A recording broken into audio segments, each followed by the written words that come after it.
family. That was my Harley Quinn Halloween makeup tutorial. Hopefully you guys like it. I did it a little different. I put my own little touches on it. But I felt like I needed to do a Harley Quinn tutorial. But with that being said,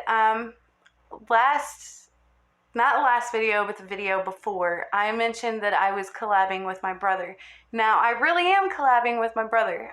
He is doing his own music now and asked if I would help him out. And of course, I agreed. I mean, he's my brother. I have to help him out.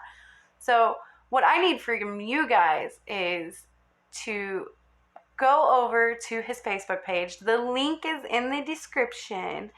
And show him some love. Show him all kinds of love. He's a really talented artist, and I really think he's going to go places. So if you enjoyed all of his music, which I have included in this video, go show him some love, you guys.